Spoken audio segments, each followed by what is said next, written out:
Welcome everyone to the first panel of the STARS track. This is the first of 6 that we're going to be hosting today for this. It's the second year of William Blair's partnership with GSV to host the STARS track, which is comprised of some of the leaders of some of the largest and fastest growing EdTech companies out there. So thank you everyone for being here, and especially thanks to our panelists for spending some time with us today as we dig into K-12 software adoption. So we have a lot to cover. Let's jump in. I guess I want to start kind of level setting post-pandemic. It seems like there have been a lot of structural changes in the K-12 ecosystem. So as you think about the structural changes, maybe the persistent ones that you've seen, what do they look like? What are the ones that you're watching and that are impacting the trends at your company? And I don't know who wants to start. Kate, did you want? You want me to start? And especially thinking about online adoption, thinking about structural adoption of software, things like that.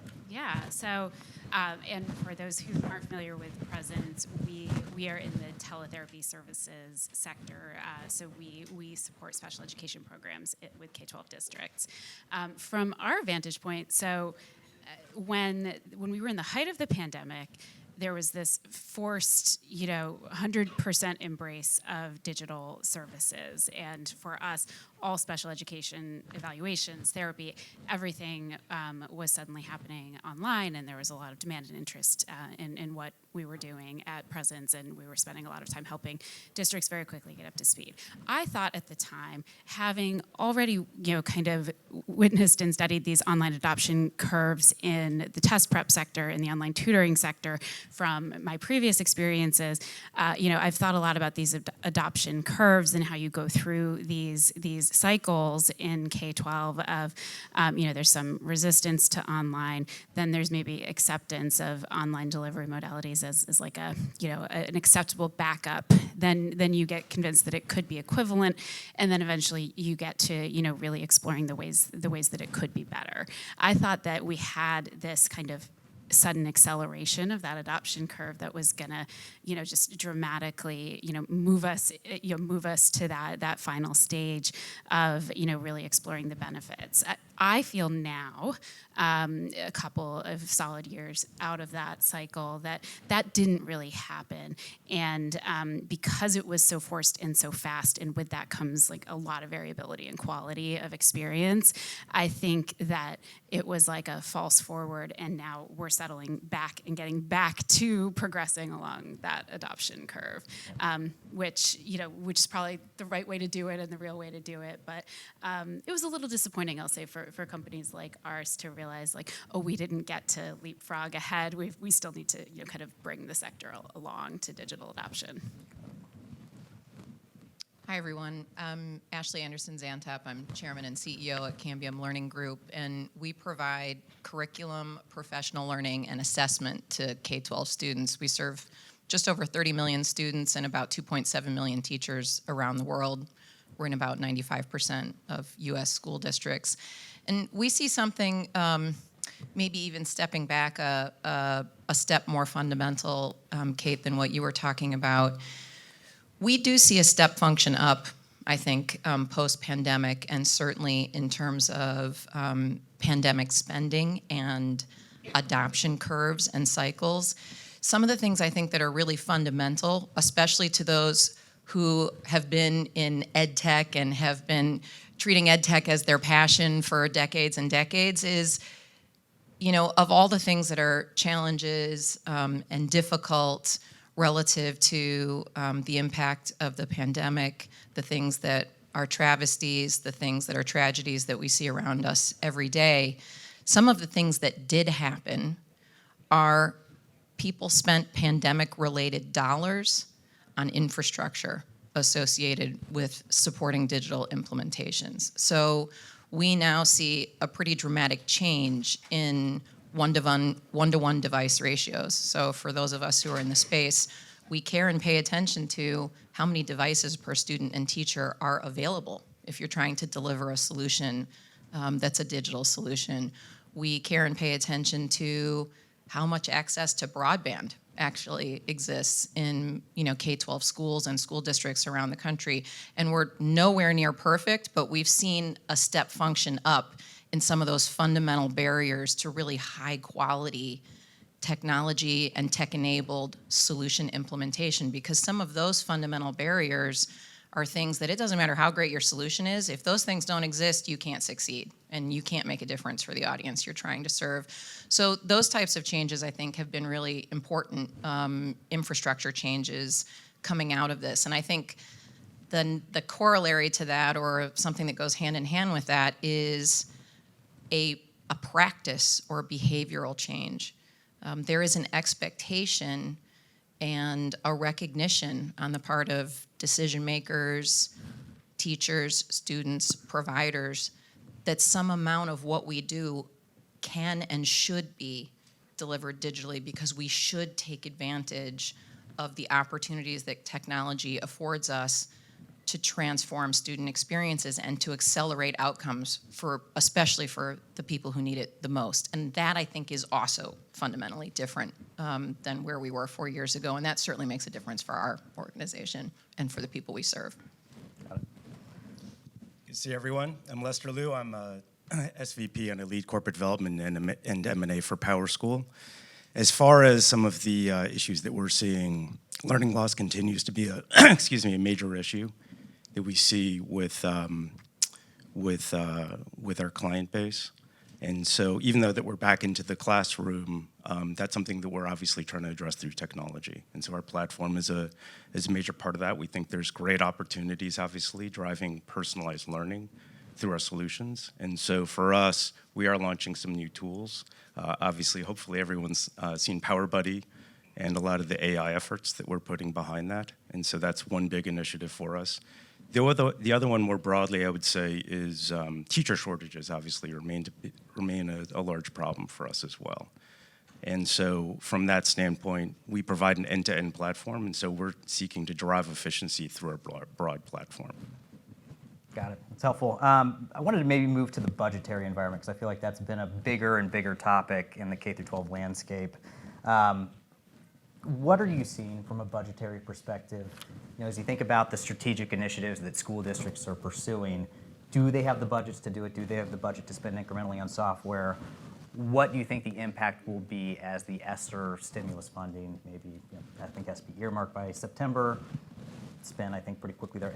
How are you guys thinking about the budgetary environment? Do the school districts have the funds to purchase additional solutions and spend on what they want to do?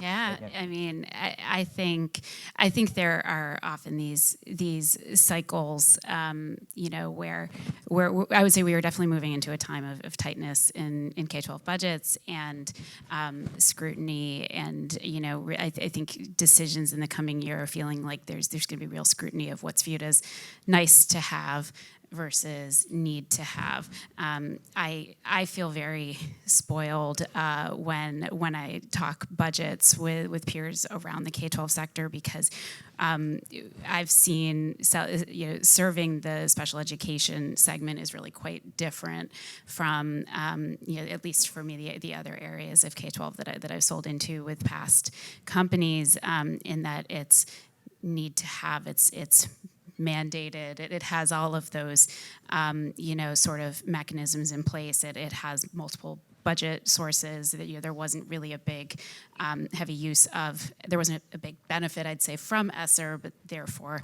coming into next year, we're not feeling that same sort of tightness because the special ed funding sources, I think have always been there and will continue to be there. So. Yeah, I feel fortunate at many moments to be serving that sector, and glad to see that it continues to just be very steady in the funding. Yeah, I think we certainly see and recognize that states and districts are thinking hard, and in some cases rethinking hard about what to do with their budgets. I think something that is true today was true before the pandemic, that those of us who focus on the United States in particular can sometimes lose track of as we're having conversations about, budgeting for education and for K-12 education in particular, and that is that every state is different. Every state and every district in every state is unique. And so some of the challenges that we see today and some of the opportunities that we see today are things that persisted and existed before the pandemic. I think it's a good reminder for all of us that federal funding is 10% of K-12 education spending in the United States. The remaining 90% comes from local sources, from state and local governments. And so when we think about this, of course, ESSER funding and ESSER spending matter. But also what matters is what is happening and what importance is being attributed to K-12 spending based on local and state budgets. And that's really important to the education ecosystem. So I think we're conscious of that. We also, I think, really recognize that as important, and in many cases, more important to this challenge is something that Lester just alluded to, which is there is not only a real need for states and districts to be very focused on what they're investing in and whether what they're investing in does what they need it to do, but there is also a crisis of bandwidth. And it's driven by what Lester talked about, which is there are teacher turnover is at an ongoing, unprecedented high rate. So there are massive teacher shortages. Administrator tenures are half of what they have been historically, which means administrators and key decision makers are turning over for all kinds of reasons. And when we think about that crisis of bandwidth, of skilled, knowledgeable bandwidth in the classroom and in decision-making seats is as important as availability of budget, and some cases more so, because the lack of decision makers in a seat to decide what can be implemented in, what can be invested in, that's what's critical to us being able to move forward and make a difference for the students and the teachers that we serve. So I think we have to think very critically about how we make life as easy as possible for teachers and decision makers with the time that they have to do the work that needs to be done.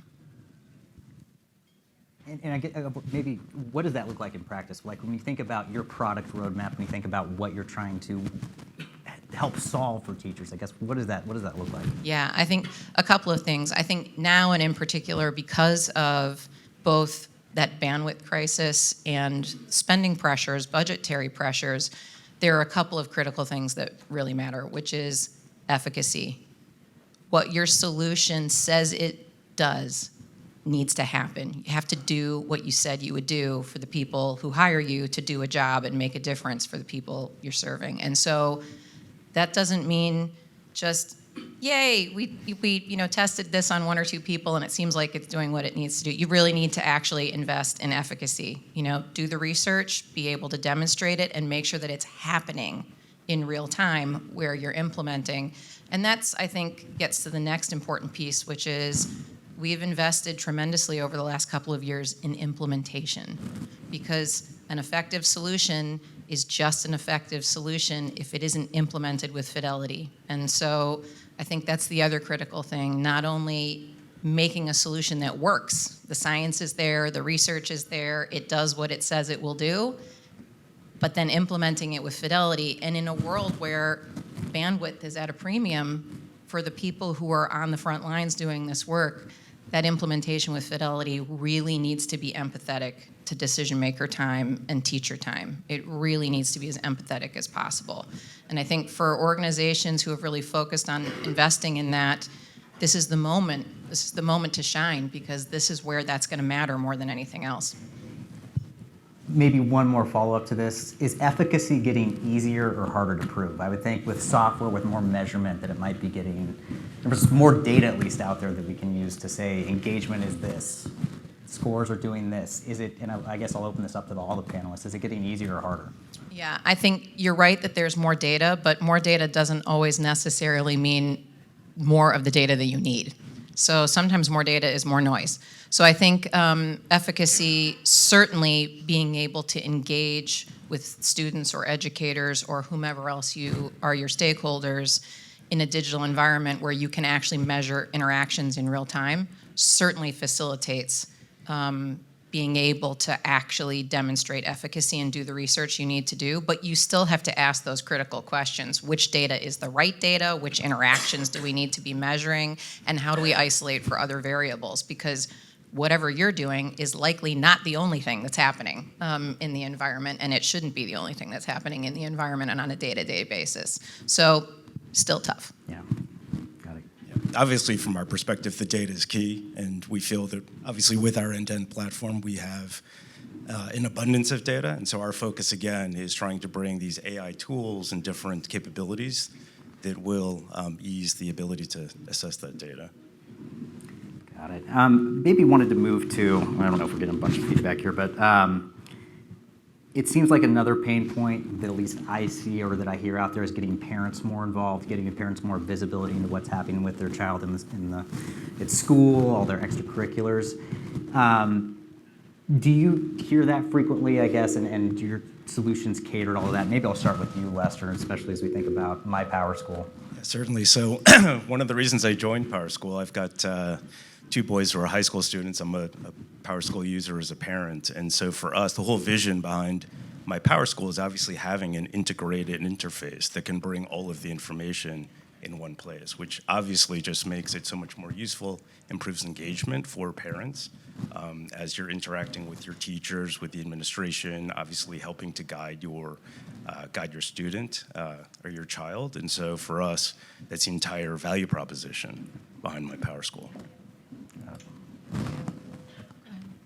Yeah, I was going to say for us, we see a huge difference in the amount of interest from parents, questions from parents. I think that parents are asking more questions about what exactly their child's experiencing in school, and they want more visibility into it. So that I think is a real potential advantage for tech-enabled solutions, digital solutions, because we have more ways to really show parents what's happening in a way that's not intrusive to the learning experience. So, for presence, for example, we are delivering all of our therapy on a platform, right? And through that, we could record a session or part of a session and show that to a parent so they can really see what's happening without compromising the efficacy and engagement in that session, which of course you would if the child is feeling the parent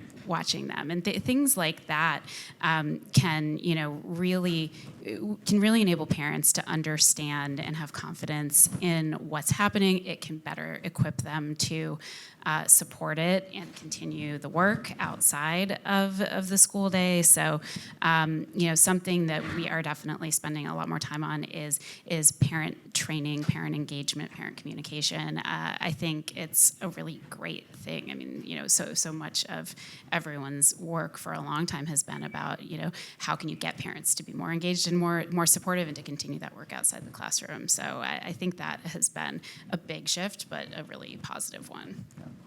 So I have a quick question about this for this group. How many people in this room had a child or a niece or a nephew or a young family member who was in school during the pandemic? Just raise your hand.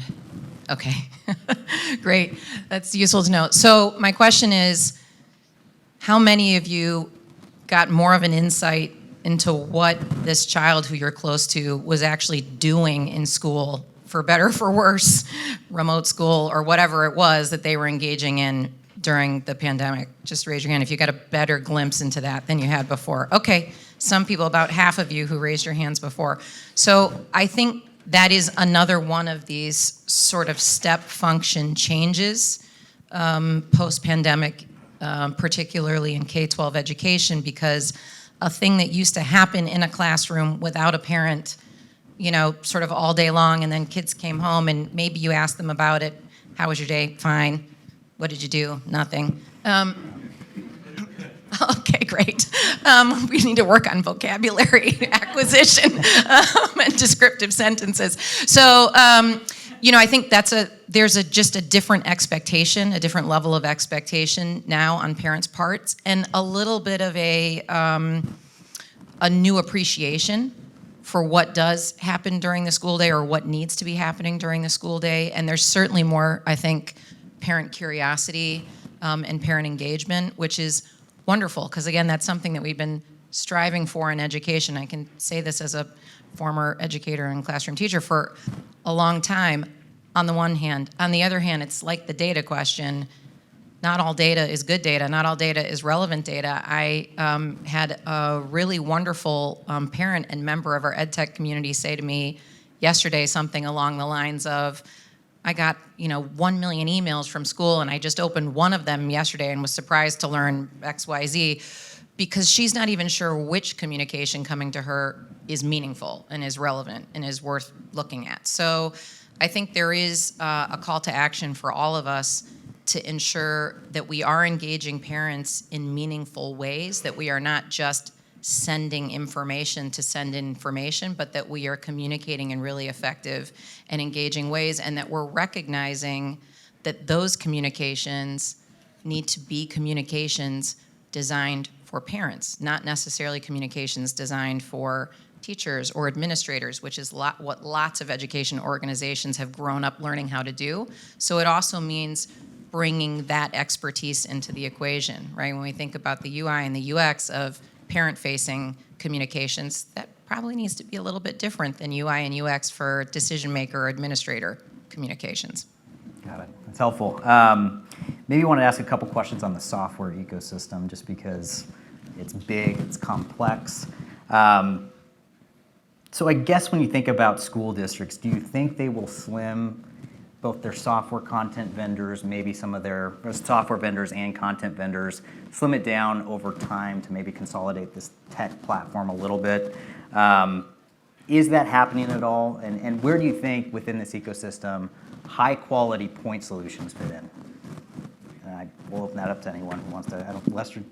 Yeah, I mean, in terms of consolidation, we do think there's going to be consolidation, and obviously it's a big part of how we think about continuing to try and consolidate, key assets that we think are pertinent, obviously, to serving all of the various constituents. So as you said, the student, the parent, administrators, teachers, obviously. So yeah, we're looking into that trend and following that trend, and obviously just continuing to build on our platform. As far as best-in-class solutions, there's always going to be very specific applications that are absolutely critical. So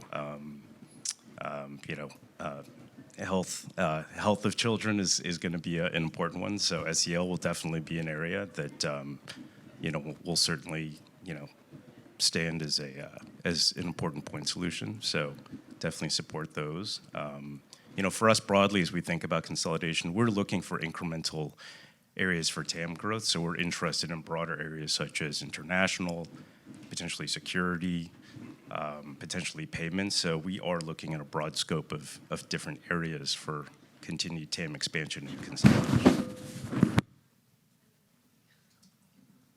Good fix. Yeah. I think we see consolidation maybe in two directions, and you alluded to both of them. We definitely see and believe that districts and states are going to need to make decisions about what works, right? And focus on what works. And so organizations that are focused on being solutions that work and deliver on their promise, that's good. You're in good shape. Keep doing it. We see that as something that absolutely decision makers are going to be making decisions about, and in some cases are. We know that because we can also see, certain districts in situations where they're realizing that their local budgets are not where they need them to be, and they're having to look at staff layoffs while there's a teacher shortage happening. So think about the ironies of that. Other districts are in completely different situations and making different decisions and have budgeted really for the long term and are in a different funding cycle because of so much of education funding comes from local funding, state and local funding.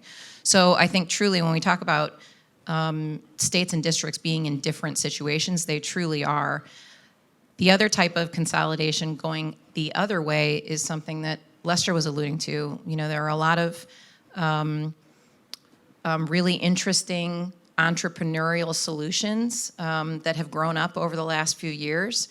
And this is an environment in which it's useful to have scale. This environment favors scale in a lot of ways because of, one, the uniqueness of districts and states and their decision making. So the work that it takes to make good relationships that are meaningful relationships and are about partnerships for impact, that takes work, that takes investment.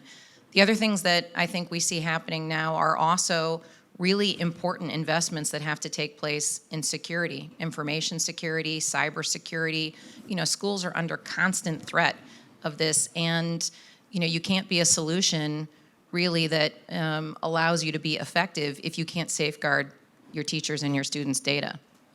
So the amount of investment it takes to be skilled at and to be a worthy steward of your customers' trust really favors scale, right? You need to be in a situation where you can drive operating leverage. So for all of those reasons, we also see consolidation happening on both sides of the equation. So organizations consolidating, maybe founders and early stage entities looking to be acquired earlier than they might have otherwise been looking to be acquired. And we see symmetry in that set of decision making because we see that kind of decision making also happening at states and districts. What products do what they say that they will do and create the impact that they said they would create for us. What products are safe and secure so we can trust our data inside of those products. And what products can we implement with fidelity without, you know, driving our teachers and our decision makers crazy, which also favors scale. I think also what I see happening is, you know, before you get to full consolidation, you often see heavy investment in integration, and I think from the perspective of a service provider, you know, we spend a lot of time on making sure that we can create smooth integrations and information flow from our system, you know, to and from the others in a district. And I think that that's become more and more of a priority as there have been budget shortages in some places, but more so just staff shortages and that kind of pressure that creates in working with the district. You have to make everything as easy as possible. You want to remove that friction. And so, you know, I think a lot of the companies that are providing services, you know, as part of a student's whole journey are really prioritizing finding integration partners to make sure that the entire experience of the technology and the information about the student is seamlessly flowing from system to system. And I think that when I see a lot of that activity happening like it is now, I think that's like another leading indicator that more consolidation is going to come. Got it. Wanted to ask about personalized learning. I think it's a pretty vague term. I think it means a lot of different things to a lot of different people. But, you know, as you think about the students that you're supporting and a personalized learning journey, pie in the sky perspective, what could that look like? How do you think about that from your company's perspective? And maybe we'll start with Ashley. Sure. I think that's something that we've been thinking about and actively working on for well over a decade. And you know, maybe 2 and 3 decades, 4 decades in some cases, in some of our value propositions. And I think, first of all, we talk about being an Edtech organization, but really, Edtech organizations or organizations that are seeking to make an impact in education, and we are leveraging technology to do it. So the work that we're doing is about people. The work that we're doing is about making an impact for people. So it has to be personal. Just at the most basic level, it has to be personal. And I think if we are doing our jobs well, we're saying, okay, what technology is going to make the biggest impact for the greatest number of people? And realistically, that can only be true if we're finding ways to personalize, if we're finding ways to meet students where they are in the moment and meet educators where they are in the moment and move them forward. So truly for decades, some of our critical value propositions have leveraged whatever was available to us, whatever was the technology of the moment, and that's certainly true now, and that of course brings us to an AI conversation. But whatever technology of the moment can actually recognize where a student is or an educator is and move them forward. Leveraging adaptive logic, so sort of the precursor to AI, and leveraging more and more sophisticated versions of AI. So thinking about the basics in machine learning, moving to predictive AI, and then moving into generative AI. Our organization has been working on that in our value propositions across the ecosystem. And each value proposition is different. You need to find not a gimmicky way to leverage AI, but something that actually makes a difference. So you know what problem you're trying to solve, you know what questions you need to ask to solve that problem, to identify and solve that problem, and you know the data set that you need to actually power and train your AI. And those are the kinds of things that matter based on what problem you're trying to solve. So there is no one right answer as far as I'm concerned relative to that. Got it. Well, we got 4 minutes left. I'm going to do some quick hitters here and see. And I want to ask the AI question. Maybe we'll try to keep this short. Biggest way you're leveraging it in your product set. Biggest way you're leveraging it for internal efficiencies. And you don't have to answer both, but I don't know if do you want to start, Kate? Yeah, I will say I've been surprised by how much we've been able to do so quickly with AI. I think probably the biggest exciting area for us is in using it to surface and recommend the right content or right therapy activities to make our network of therapists more impactful, more effective, to keep them focused on the time and the engagement with students and to help them do that more efficiently. And, the old ways of tagging items for possible relevant topics is just feeling so far gone now. And it's just amazing how much more quickly we can organize content. Yep. I mean, for us, we're obviously focused on bringing AI into our various products, and so bringing the AI to the data that we have across all of the different personas that we serve. So I think it was just yesterday, actually, that we announced our AI tools are going to be focused on the teacher persona, but then we're also developing it, obviously, for the students, for administrators, for parents as well. And so over time, that will evolve, obviously. It's early days, obviously, with AI, but it is exciting because there's just so much potential, obviously, for how it can support things like personalized learning in particular. We think about it, I think it boils down into a couple of buckets. The first is, how can we attack the biggest drains on capacity, both for our team members and for the people we serve? So where can we leverage AI to get out of the way the things that block capacity? Good examples of things like this might be, how can we provide real-time support to teachers in the moment that they need it? Right, 24/7, which is really hard to do with humans in real time. So how can we leverage AI for that? We're doing that now in a number of our solutions. How can we leverage AI to take the hard work out of things that normally apply to teachers and humans and give them more time for insights and or instruction? So a good example of that would be, we leverage very sophisticated, proprietarily developed AI models for scoring open-ended or constructed responses for students who submit a response, a written response inside of a solution.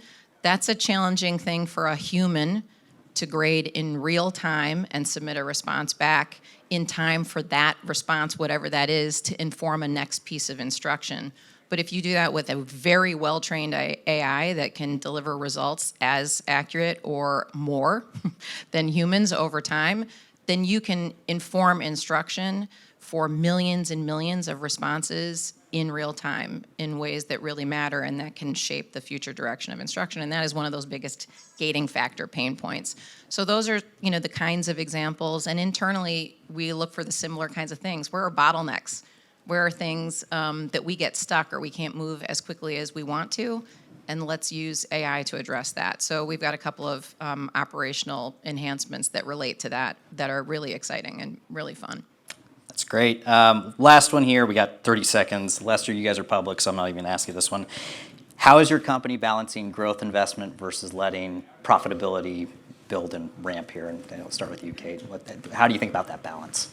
Well, it's totally a balance, right? I think we many of my peer companies are out of that phase of just growth at all costs, grow, and in this era of balanced growth, responsible growth, probably a healthy place for lots of companies to be. But it does mean that we have to be a lot more forceful in prioritizing what we're going to choose to invest in. Got it. Yeah, I think the word balance is critical there. We absolutely have to invest in growing and deepening our impact and being the best at what we tell our customers we will do for them. And if we do that well, that drives our resulting financial performance. But there's no question in any snapshot in time, you have to be seeking that balance, because healthy profitability is what sustains your ability to do that and to invest in that impact. So you do have to create a cycle of intentionally investing in the things that are going to drive growth of your impact or deepen your impact. And then also you have to actively seek to be better and more efficient at what is core and basic to your work and your operations, so that you can actually make room for those incremental investments. And so that it is an absolute balancing act. If you kick one can down the road too far, you're going to have a big bill to pay later. Yep. Well, I think that's a good place to end it. Lester, Ashley, Kate, thank you so much for being here. Thank you, everyone, for attending. We'll have the next session going in about 9 minutes. So thank you. Thanks, everyone.